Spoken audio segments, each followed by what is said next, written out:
வணக்கம். நம்ம எல்லாருக்குமே சங்கீதம் 23 ரொம்ப பரிச்சயமான ஒண்ணு. நிறைய பேருக்கு மனப்பாடமா கூட தெரியும்.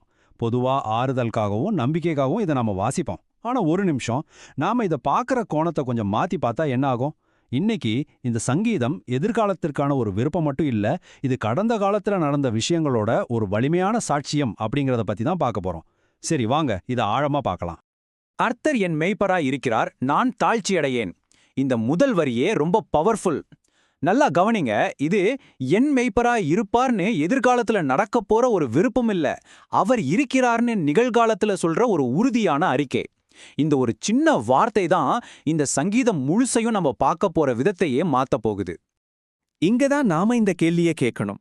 இந்த சங்கீதம் எதிர்காலத்துக்கான ஒரு நம்பிக்கையா, இல்லை ஏற்கனவே நடந்த விஷயங்களோட ஒரு பதிவா?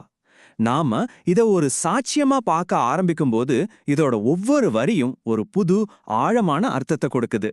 சரி, நம்மளோட முதல் பகுதிக்குள்ள போகலாம். இந்த சங்கீதம் எப்படி ஒரு விருப்பமா இல்லாம ஒரு உறுதியான அறிக்கையா இருக்குன்னு பார்க்கலாம்.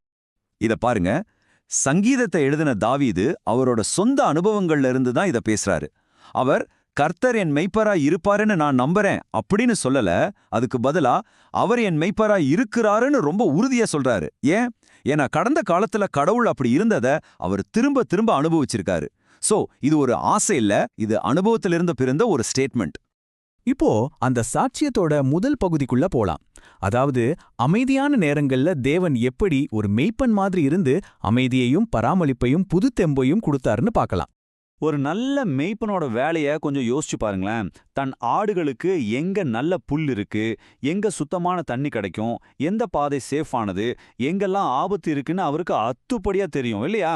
இதுதான் இந்த சங்கீதத்தோட முக்கியமான உருவகம். அந்த மேய்ப்பனோட உருவகத்தை தாவீது தன் வாழ்க்கையோட பொருத்தி பார்க்கறார்.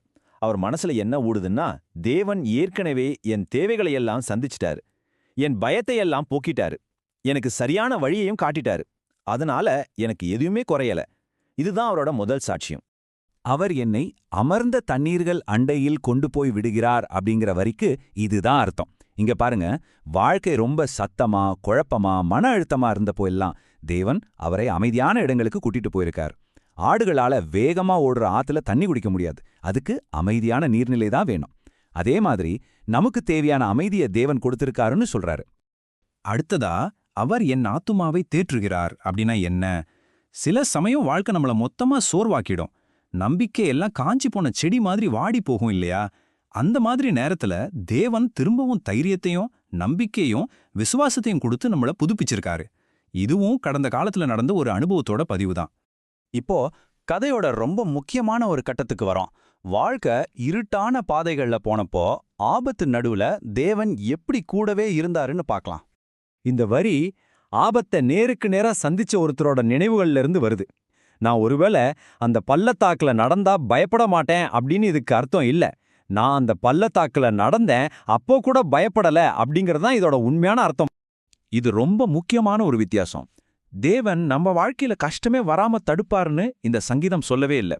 ஆனா அந்த கஷ்டமான இருட்டான பள்ளத்தாக்கு வழியா நம்ம போகும்போது அவர் நம்ம கூடவே இருப்பாருன்னு உறுதிப்படுத்துது. உமது கோலும் தடியும் என்னை தேற்றும்னு தாவீது சொல்றாரு. இங்க கோல் அப்படிங்கிறது காட்டு விலங்குகள் கிட்ட இருந்து ஆடுகளை பாதுகாக்கிற ஒரு ஆயுதம். தடி அப்படிங்கிறது ஆடுகளை சரியான வழியில நடத்தவும் ஒருவேளை கீழே விழுந்தா தூக்கி விடவும் உதவுற ஒரு கருவி. ஆக தாவீதோட சாட்சி என்னன்னா, தேவன் என்ன ஆபத்துல இருந்து காப்பாத்தினாரு, எனக்கு சரியான வழியையும் காட்டினாரு, அந்த பாதுகாப்பு தான் எனக்கு பெரிய ஆறுதலா இருந்துச்சு. சரி, இப்போ கதையோட உச்சக்கட்டத்துக்கு வருவோம். எதிர்ப்புகளுக்கு நடுவுல தேவன் எப்படி வெளிப்படையா ஆசீர்வாதங்களை கொடுத்தாருன்னு இந்த பகுதி விளக்குது. என் சத்துருக்களுக்கு முன்பாக நீர் எனக்கு ஒரு பந்தியை ஆயத்தப்படுத்துகிறீர். இது ஒரு பவர்ஃபுல்லான காட்சி. இதோட அர்த்தம் என்ன? விமர்சனங்கள், சவால்கள், தடைகள்னு எதிர்ப்புகள் சூழ்ந்திருந்தப்போ தேவன் அவருக்கு தேவையானதை ரகசியமா கொடுக்கல. எல்லாரும் பார்க்கும்படியா அவங்க கண் முன்னாடியே அவருக்கு வெற்றியையும் சமாதானத்தையும் பராமரிப்பையும் கொடுத்தாரு. தேவன் எதிர்ப்புகளை நீக்கல, ஆனா அதுக்கு நடுவுலயே அவரை உயர்த்தினார். என் தலையை எண்ணெயால் அபிஷேகம் பண்ணுகிறீர், என் பாத்திரம் நிரம்பி வழிகிறது அப்படிங்கிறது தேவன் ஏதோ தேவைக்கு மட்டும் கொடுக்கல, அதுக்கு மேல தாராளமா ஆசிர்வதிச்சிருக்காருன்னு காட்டுது. எண்ணெய் பூசுறதுங்கிறது ஒரு மரியாதை, குணமடைதல், ஆசிர்வாதத்தோட அடையாளம். பாத்திரம் நிரம்பி வழியுதுன்னா அங்க பற்றாக்குறைக்கே இடமில்லாத ஒரு செழிப்பான நிலையை அது குறிக்குது. இப்போ இந்த மொத்த சாட்சியத்தோட முடிவுரைக்கு வரும். தேவனோட பாதுகாப்பு தற்காலிகமானது இல்ல, அது வாழ்க்கை முழுசும் தொடரும்னு இந்த பகுதி உறுதிப்படுத்துது. இதுவரைக்கும் நம்ம பார்த்தத இந்த ஸ்லைடு அழகா சுருக்கமா காட்டுது. தாவீதோட வாழ்க்கையில தேவன் என்னெல்லாம் செஞ்சிருக்காரு. அவரோட தேவைகளை சந்திச்சாரு, பலத்தை திரும்ப கொடுத்தாரு, இருட்டுல வழி காட்டினாரு, ஆபத்திலிருந்து பாதுகாத்தாரு, எதிர்ப்புகளுக்கு நடுவுல ஆசிர்வதிச்சாரு. இந்த எல்லா அனுபவத்தோட அடிப்படையில தாவீது ரொம்ப உறுதியான ஒரு முடிவுக்கு வராரு. என் ஜீவனுள்ள நாளெல்லாம் நன்மையும் கிருபையும் என்னை தொடரும். கவனிங்க, இது ஏதோ ஒரு குருட்டு நம்பிக்கை இல்ல. இது கடந்த கால அனுபவங்கள்ல பிறந்து ஒரு ஆழமான நிச்சயம். தேவனோட கவனிப்பு தொடர்ச்சியானது. இதுதான் அந்த ஃபைனல் ஸ்டேட்மெண்ட். இவ்வளவு பாதுகாப்பையும் பராமரிப்பையும் வழிகாட்டுதலையும் கொடுத்த தேவனோட இருக்கிற உறவு நிரந்தரமானதுங்கிற முழுமையான நம்பிக்கையோட வெளிப்பாடு இது. இது ஒரு வாழ்நாள் முழுக்க கிடைச்ச ஆதாரங்களோட அடிப்படையில சொல்லப்பட்ட ஒரு முடிவுரை. ஆக சங்கீதம் 23 ஒரு விருப்பப்பட்டியல பார்க்காம நடந்த உண்மைகளோட ஒரு சாட்சியமா பார்க்கும்போது அதோட அர்த்தம் எவ்வளவு ஆழமாகுதுன்னு பாத்தீங்களா? இப்போ உங்ககிட்ட ஒரு கேள்வி. உங்க வாழ்க்கையிலையும் தேவன் கடந்த காலத்துல செஞ்ச நல்ல விஷயங்களை எல்லாம் ஒரு சாட்சியமா நீங்க நினைச்சு பார்த்தா உங்க எதிர்காலத்தை பத்தின நம்பிக்கை எப்படி மாறும்? இதை கொஞ்சம் யோசிச்சு பாருங்க.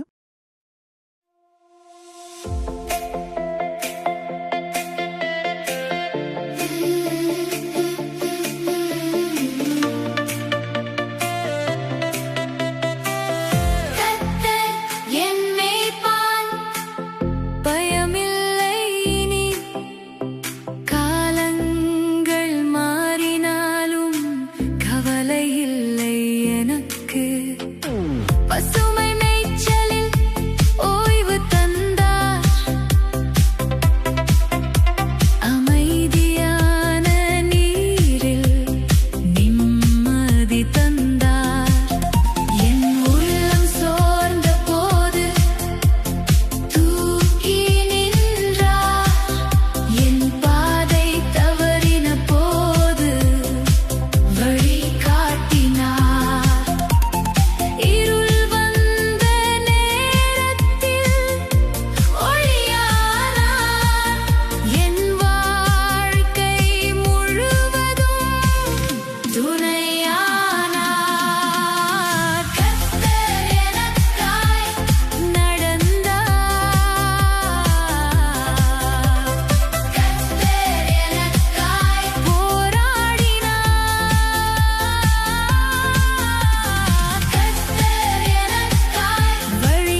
energy.